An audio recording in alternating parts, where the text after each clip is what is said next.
विमल बहुत परेशान था। उसे समझ में नहीं आ रहा था कि वो इस परिस्थिति से कैसे निपटे। वो अपनी माँ को बहुत चाहता था, किंतु उसकी पत्नी और बच्चे उसकी माँ से बहुत दूर भागते थे, क्योंकि उसकी माँ की एक आंख नहीं थी, साथ ही उसकी कमर भी झुकी हुई थी। वैसे वह अपना काम खुद कर लेती हैं, किंतु फिर भी वो उसकी पत्नी और बच्चों के लिए हमेशा खटकती हैं। दादी, आप ऊपर के कमरे में जाओ, मेरे दोस्त आ रहे हैं, विमल के बेटे अखिल ने बड़ी बेरुखी से कहा। पर बेटा, मैं तो यहाँ बहुत दूर बैठी हूँ, विमल की माँ ने बहुत प्यार से कहा। नहीं, आप उनके सामने मत रहो, वो मुझे चिढ़ाते हैं, अखिल ने जोर से डांटते हुए कहा। क्या हुआ अखिल, क्यों चिल्ला रहे हो? विमल की पत्नी कामनी ने किचन से ही आवाज़ लगाई। देखो ना माँ, ये दादी यहीं ड्राइंग रूम में बैठी हैं और मेरे दोस्त आ रहे हैं, अखिल ने शिकायत भरे लहजे में कहा। माँ जी, आप ऊपर चली जाओ, क्यों हम लोगों को लजवाती हो, कामनी ने बेटे का पक्ष लेते हुए कहा। बेचारी सरस्वती चुपचाप उठकर लाठी के सहारे ऊपर जाने लगी। कमर झुकी होने के कारण उन्हें ऊपर चढ़ने में बहुत परेशानी हो रही थी, किंतु वो पूरी ताकत से ऊपर के एक अकेले कोने वाले कमरे में जाकर बैठ गई। विमल बाजू के कमरे से सब सुन रहा था। उसे कष्ट हो रहा था कि उसकी माँ को अपमानित होना पड़ रहा है, किंतु वो असहाय था।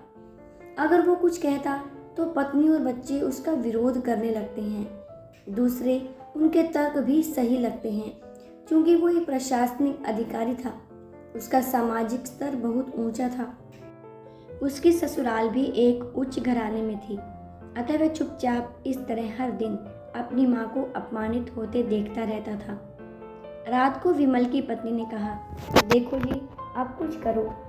कल कलेक्टर साहब की पत्नी आई थी। माँ जी अपनी देसी धुन धारा में उनसे मिली। मुझे बहुत शर्म आ रही थी, बताते हुए कि ये मेरी सास है। मैंने कह दिया कि दूर की रिश्तेदार हैं, इलाज कराने आई हैं। विमल को रोना आ गया, किंतु फिर भी वह चुप रहा। उसे समझ में नहीं आ रहा था कि वो क्या करे। अपने बेटे की मनस्थिति को सरस्वती अच्छी तरह से जानती थी और बेटे को कोई कष्ट ना हो, इसलिए वो हर बात को चुपचाप सह लेती थी। विमल बहुत उदास रहने लगा। एक तरफ परिवार और सामाजिक स्तर पर जीने की प्रतिबद्धता थी, तो दूसरी ओर माँ। आखिर माँ से अपने बेटे की यह हालत नहीं देखी गई।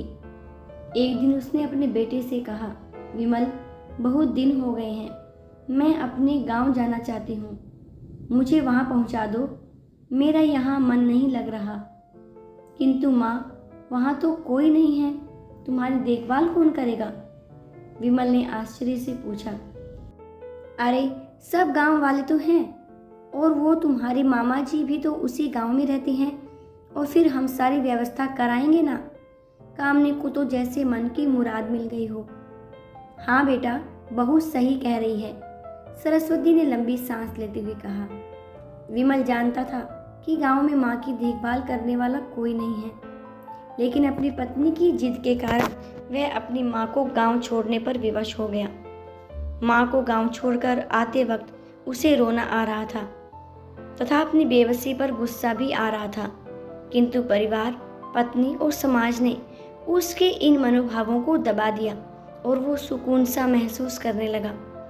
कुछ दिनों के बाद उसके चाचा, जो अमेरिका में रहते थे, आने वाले थे। जब विमल बहुत छोटा था, उसके पिता जीवित थे, तब वो भारत आए थे, और उसके बाद वो अब भारत आने वाले थे। पूरा परिवार और आस पड़ोस बहुत उत्साहित था। अमेरिका से विमल के डॉक्टर चाचा आ रहे थे। डॉक्टर रमेश ने जैसे ही घर में कदम रखा, सबने मिलकर बहुत उत्साह से उनका स्वागत किया। क्यों विमल, भाभी नहीं दिख रही, कहाँ हैं? डॉक्टर रमेश ने उत्सुकतापूर्वक पूछा। जी, वो गांव में रहती हैं, यहाँ उनका मन नहीं लगा, कामनी ने सपाट लहजे में उत्तर दिया। डॉक्टर रमेश ने विमल की ओर देखा तो विमल ने अपनी आंखें झुका ली। डॉक्टर रमेश सब समझ गए। बोले, कल हम भाभी से मिलने गांव चलेंगे, सब लोग। दूसरे दिन सभी लोग गांव के घर में पहुंचे। देखा कि सरस्वती को बहुत तेज बुखार है और वो पलंग पर असहाय पड़ी है। डॉक्टर रमेश दौड़कर सरस्वती के पास गए, उनके पैर छूकर रोने लगे। सरस्वती की ये हालत उनकी कल्पना से परे थी। वाह बेटा विमल, तूने तो नाम उजागर कर दिया। अपनी माँ की ये हालत देखकर तुझे तो शर्म भी नहीं आ रही होगी। डॉक्टर रमेश ने विमल को लगभग डांटते हुए कहा। नहीं देवर जी, विमल का कोई दोष नहीं है। मैं खुद गांव आई थी। सरस्वती ने अपने बेटे का बचाव किया। मुझे सब पता चल गया भाभी, आप चुप रहो। क्यों बहू, तुम्हें अपनी सास की कुरूपता पसंद नहीं है? समाज में तुम्हें नीचा देखना पड़ता है ना? डॉक्टर रमेश ने कामनी की ओर व्यंग्य से देखा। कामनी निरुत्तर होकर विमल को देखने लगी। आज तुम जिस सामाजिक स्तर पर हो वो इन्हीं के संघर्षों की देन है। और बेटा विमल, तुम्हें शायद मालूम न हो कि बचपन में जब तुम 1 साल के थे तब छत से नीचे गिरने के कारण तुम्हारी एक आंख फूट गई थी और तुम्हारी रीढ़ की हड्डी में भी समस्या थी। तब तुम्हारी इस कुरूप माँ ने अपनी एक आंख और अपना बोन मैरो तुम्हें देकर इतना सुंदर स्वरूप दिया था।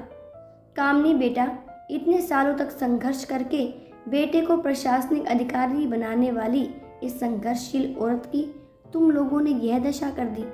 तुम्हें ईश्वर कभी माफ नहीं करेगा। डॉक्टर रमेश की आंखों से अश्रु जलधारा बह रही थी।